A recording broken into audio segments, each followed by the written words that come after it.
Deus, eis aqui entrando em tua presença, sou moreno, alimentando a todos com o pão da vida. Vamos orar? Senhor Jesus, alimenta-nos, Senhor, com a tua palavra, nos protege o dia mal dos mentirosos, da falsidade. Amém?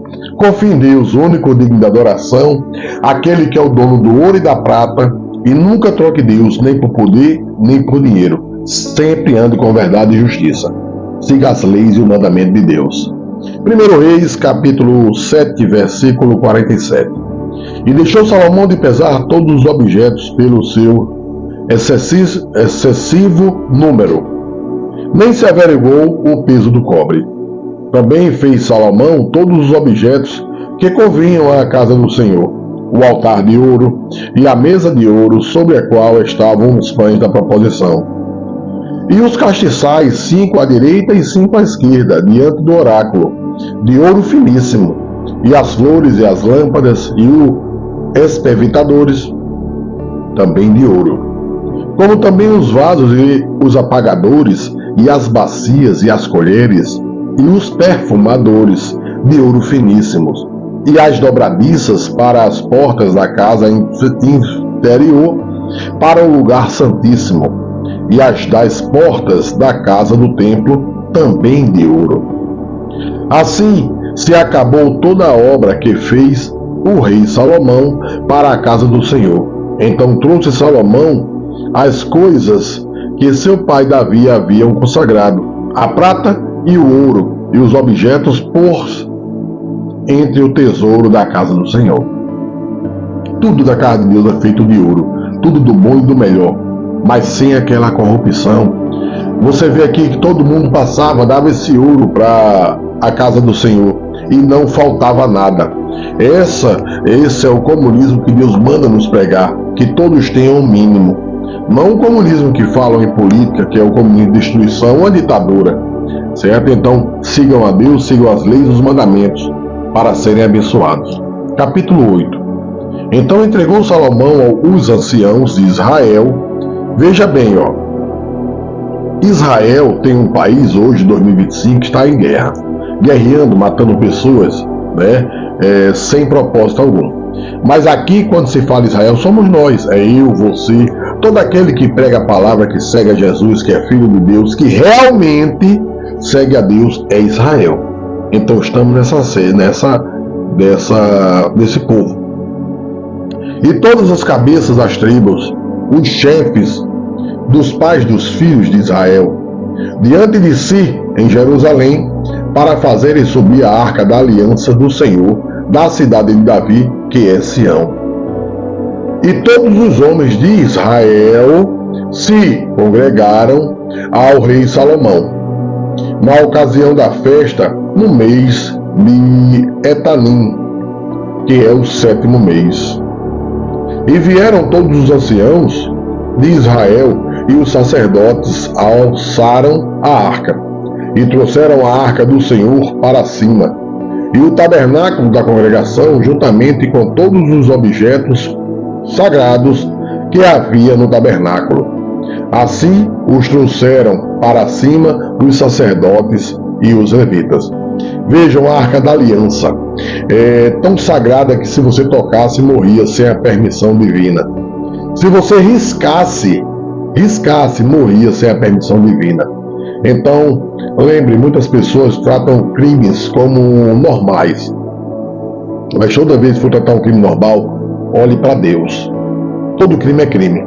Quem rouba um centavo, para Deus é ladrão. Quem rouba 1 milhão, para Deus é o mesmo ladrão.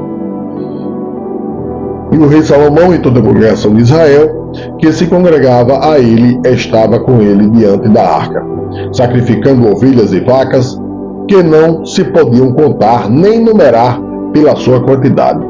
Veja como o sacrifício de tantas ovelhas, vacas, e ainda sobra para o povo se alimentar e criar. Isso é Deus quem faz. Fez ontem, faz hoje e faz no futuro. Assim trouxeram os sacerdotes a arca da aliança do Senhor ao seu lugar, ao oráculo da casa, ao lugar santíssimo, até debaixo das asas dos querubins. Porque os querubins estendiam ambas as asas sobre o lugar da arca, e os querubins cobriam por cima a arca e os seus varais. E os varais sobressaíram tanto que as pontas dos varais se viam desde o santuário diante do oráculo, porém de fora não se viam. E ficaram ali até ao dia de hoje. Na arca não havia senão só as 2 tábuas de pedra, que Moisés ali pusera junto a Horebe, quando o Senhor fez a aliança com os filhos de Israel, saindo eles da terra do Egito. E sucedeu que, saindo os sacerdotes do santuário, uma nuvem encheu a casa do Senhor, e os sacerdotes não podiam permanecer em pé para ministrar, por causa da nuvem, porque a glória do Senhor enchera a casa do Senhor. Salomão fala ao povo. Então falou Salomão: o Senhor disse que ele habitaria nas trevas. Certamente te edifiquei uma casa para morada, assento para a tua eterna habitação. Então virou o rei o seu rosto e abençoou toda a congregação de Israel. E toda a congregação de Israel estava em pé. E disse: bendito seja o Senhor Deus de Israel, que falou pela sua boca a Davi, meu pai, e pela sua mão o cumpriu, dizendo: desde o dia em que eu tirei o meu povo Israel do Egito, não escolhi cidade alguma de todas as tribos de Israel, para edificar alguma casa para ali estabelecer o meu nome. Porém, escolhi a Davi, para que presidisse sobre o meu povo Israel. Também Davi, meu pai, pusera ao seu coração o edificar casa ao nome do Senhor Deus de Israel. Porém o Senhor disse a Davi, meu pai: porquanto propuseste no teu coração o edificar casa ao meu nome, bem fizestes em o propor no teu coração. Todavia, tu não edificarás esta casa, porém teu filho, que sair de teus lombos, edificará esta casa ao meu nome.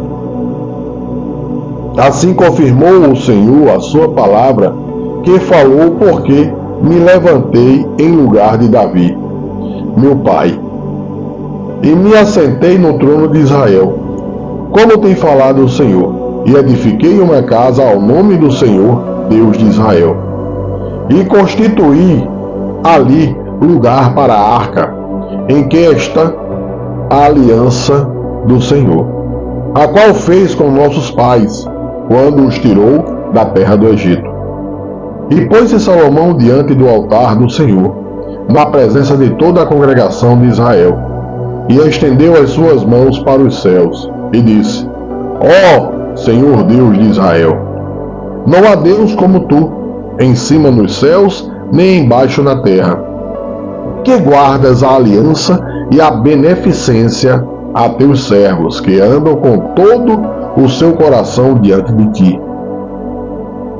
Que guardastes a teu servo Davi, meu pai, o que lhe disseras, porque com a tua boca o disseste, e com a tua mão o cumpriste, como neste dia se vê. Agora, pois, ó Senhor Deus de Israel, guarda a teu servo Davi, meu pai, o que lhe falaste, dizendo: não te faltará sucessor diante de mim, que se assente no trono de Israel, somente que teus filhos guardem o seu caminho para andarem diante de mim, como tu andaste diante de mim. Veja, Deus disse: eu vou cumprir o que eu falei a Davi. Veja que Davi praticou crimes. Estuprou a mulher de Urias, ele sabendo que era general dele, mandou assassinar Urias, e mesmo assim, olha o que Deus fez com ele, porque Davi nunca reclamou de Deus ter tirado o filho do estupro. Davi nunca reclamou do castigo de Deus, mas ele disse: eu vou cumprir com seus filhos, se eles andarem nos meus estatutos, nas minhas leis, nos meus mandamentos. Caso contrário, não existe promessa. Então isso é para cada um de nós que cumprimos as leis de Deus, os mandamentos, os estatutos e normas. Deus é conosco. recebam todos o pão da vida.